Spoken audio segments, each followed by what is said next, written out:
Okay, this is 10.3. We're going to be generating random samples. That's your standard, and objective is to be able to generate and use random samples to represent a population. So imagine the problem you're given is that you need to simulate a sample of 5 people from a population of 25 students to ask about their preferences, the preference between early starts for school. There are different ways to generate a random sample. The first one is using a calculator. We do not have graphing calculators, and mine is not working now because I don't have batteries. But I have the steps here in case in the future you want to come back to this video and use your graphing calculator when you're in high school. So first you go to math, press that button, then you have to scroll down and go to probability button, press it down, and then you're gonna select number 5, which is random.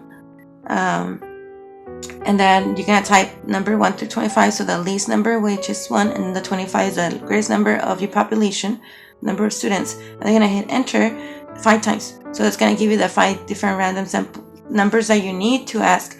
Those 5 numbers that you get randomly are the number of kids, are the numbers of the students that you're going to ask. So for instance, whoever number 1 is, you're going to ask that person. Whoever number 7 is, you're going to ask that person, okay? And so you ask those people about their preference, and then you're gonna utilize that to make an inference. We're gonna use this in class actually. So if you go to this website, they're gonna ask you these questions, and let's do it. So how many random numbers do we want? We want 5 because that's my sample. So we want 5 random numbers, and then what's the minimum value? 1. What's the highest? 25, because I have 25 students. Okay. Do you want duplication? No, because if you want duplication, you might get like number 4 twice, and you cannot ask the same kid who is number 4 the same question twice. It won't give you not a very good effective way to find that answer. And then you're gonna hit calculate, and you're gonna get a random number. It's gonna generate 5 random numbers. So I just wrote this one here. So much you get 1, 8, 20, 25, 9. So then you're gonna ask, for instance, number 1. Who's number 1? Okay, Madeline. So I'm gonna ask Madeline what her preference is, and then whoever number 8 is, right, and whoever 20 and 25 and 9. So once I ask those students, then imagine that 3 of them chose late starts, and 2 of them chose early starts. So therefore you can conclude, right, or imply that the sample from those kids, that the school population, or in this case the class population, prefers late starts over early start. Okay. So that's for that. So let me go ahead and do one with that technology, and then I'll give you a little practice to do.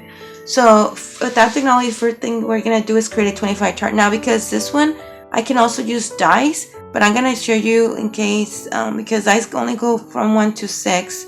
But in this case, I'm going to use this one in case you get anything that is greater than 1 through 6. So I'm going to create a 25 chart, so it's 5 by 5. So a 5 by 5 here. And then what I'm going to do is I'm going to number the column is the rows. So 1, 2, 3, 4, 5. 1, 2, 3, 4, 5. And then so I'm going to write the numbers. Okay. And then so what I'm going to do, I'm not going to do right now, but I'm going to write numbers in little, numbers in piece of papers. Next thing I'm going to do is I'm going to write numbers 1 through 5 on a piece of paper. So I have 1, 2, 3, 4, 5. And then I'm going to put it in my back. Okay, so imagine I put it in my back. I'm going to use my hand in this case. So I'm going to go like this, shake it off, and then I'm going to pick a number without looking. Okay, so then I get number 3.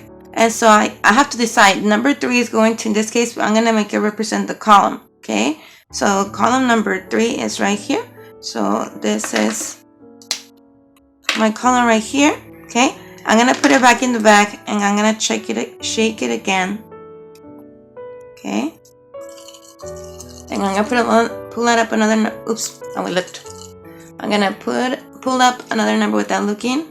I get number 2. So it's going to correspond to my, so let me change that because I'm actually doing it here. So I got number 3 for this one. And then for the number of row, I got number 2. So then my row 2 is this one right here. So right here, this is the number, okay, 8. And I'm gonna repeat the same process 5 times to get my 5 different my 5 students that I'm gonna ask. Okay, so in this case, whoever number 8 is, I'm gonna ask, if Juanito's number 8, I'm gonna ask Juanito what his preference is. And then after I do the process, imagine I do the process already and I get, 1,3, this one and that one and this one. I'm going to ask those 5 kids, whoever number 24 is, 15, 8, 2, and 11. I'm going to ask their preference, and I'm going to utilize that to imply if they prefer early start or late start.